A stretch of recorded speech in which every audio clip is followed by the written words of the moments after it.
Sometimes we have to ask ourselves, what's using my life? Heard a guy give a lecture one time that says, we are today what we were when. And he was talking about the fact that we, to a great extent, behave, think, react because of some previous experience that we've had. One of the things that we know about life is that it is always changing. Sometimes you're up, sometimes you're down. Sometimes things go real well, and sometimes they don't. Sometimes you're happy, and sometimes you're sad. Now that's that thing called life.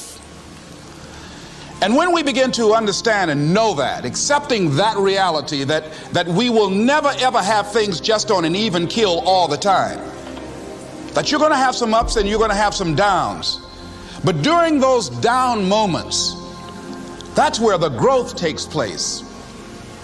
That's where the work is. See, anybody can feel good when they have their health, their bills are paid, they have happy relationships, business is successful. Anybody could be positive then. Anybody can have a larger vision then. Anybody can have faith under those kinds of circumstances. Am I correct? See, but the real challenge of growth, mentally, emotionally, and spiritually, comes when you get knocked down. Somebody said that adversity introduces a man to himself or a woman. How you handle it, that's where the growth takes place. When I was facing some challenges, I had a guy say something to me, and I suggest this is one of the first things that you want to do when you're facing a challenge. You want to get unstuck. Evaluate where you are. Look at it, assess yourself. Assess yourself and assess the situation. What brought you there? What role did you play? Earl Nightingale had a saying I like. He said, all of us are self-made, but only the successful will admit it. What has brought you to this point? What did you learn from it? Are you learning anything, or are you doing it over and over and over again? Somebody said that insanity is doing the same thing in the same way, expecting a different outcome. Are you going through it, or are you growing through it? Are you bigger and better because of it? Because it's not going to leave you until you grow through it. I was going through a major challenge in my life that was wearing me out, that was using me. Well, you see, your mind is, when you go into a service station to get gas, you don't go in there and just start pumping. When you push the lever up, it clears the previous bill. By the same token, if you want to begin to move, you've got to clear your mind of all the unnecessary luggage and baggage that's weighing us down. I couldn't move, I couldn't think about what am I going to do to get out of this situation, because I was so concerned about what happened and what he did to me and how bad it was. I was so stuck in that I couldn't even focus on what I should have done. Feeling sorry for myself and angry, and none of that was taking me anywhere. So pretty soon I learned through effort, made a conscious, deliberate, determined effort. I had to let it go. I had to forgive it. Let it go and begin to focus on developing myself. And I say to you, you're going to have people to do things to you. Things are going to happen to you. And the most important thing to do is to harness your will and let it go and move so you can grow, so you can get on with your life. It doesn't matter about what happens to you. What matters is, what are you going to do about it? All of us have experienced some tragedy, and if we haven't, we will. And you can either let it destroy your life, or you can build upon it. You can permit it to let it hold you down, or you can decide, I'm not going to let that happen to me. I'm bigger than this. Make a declaration to yourself. Declare all out war that you're going to get out of this rut. I don't care how good you are. I don't care how talented you are. I don't care how much you work on yourself. There are some times when things aren't going to go right. They just are not going to go right. There are times when anything that can happen will happen. Murphy's Law will be knocking at your door. Why? I don't know why. That's called life. And you have to deal with it. Sometimes your life will be in a slump, just like sports. Some of the best shooters can't hit baskets different times in games. They get in a slump. Do they sit on the sideline and say, I just didn't hit a basket today? No, they continue to execute. I suggest to you that if you are facing a challenge, don't stop.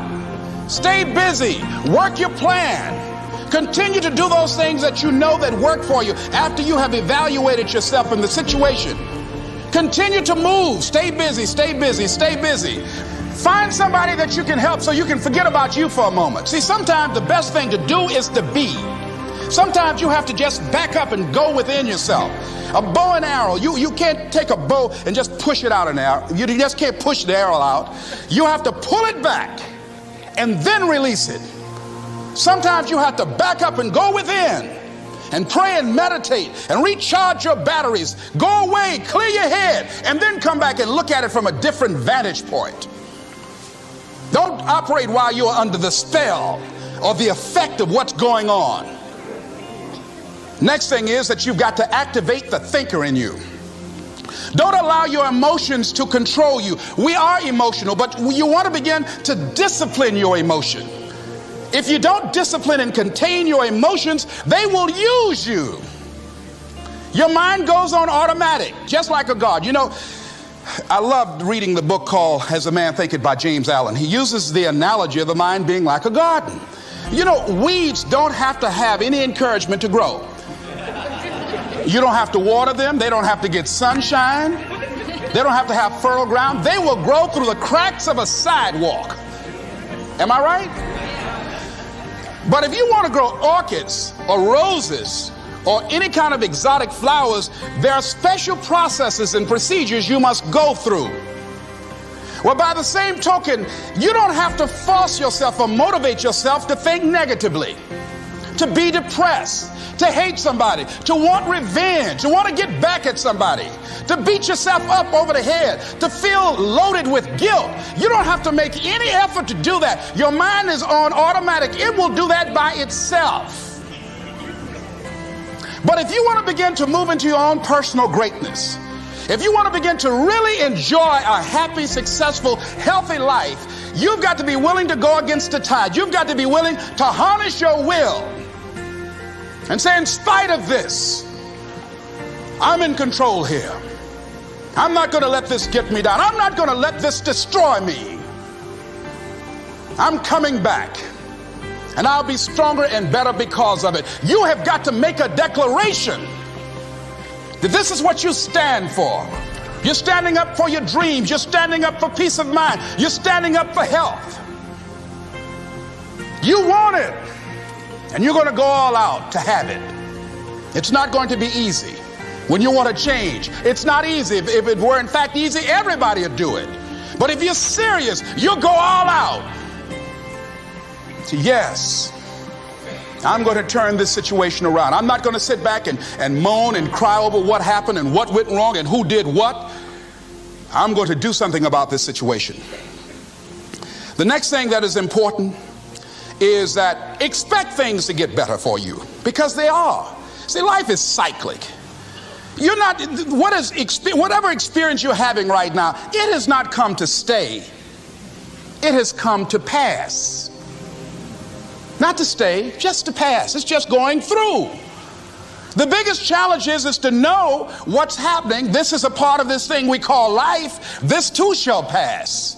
And maintaining perspective, putting it in perspective. The other thing is take full responsibility for your life. Accept where you are and the responsibility that you're going to take yourself where you want to go. Someone said we have two primary choices in life. We can either accept conditions as they exist, or we can take the responsibility to change them. See, a lot of people want to exempt themselves from taking responsibility. All they want to do is talk about the problem. Every time you see them, they'll tell you their story over and over and over and over again. No. You want to take responsibility for your life. I got me here, I can get me out of this. And I'm getting out. I'm not going to be a volunteer victim. George Bernard Shaw said there are two kinds of people in life. You know, he said those that make things happen, those that watch things happen, and those that don't know what happened.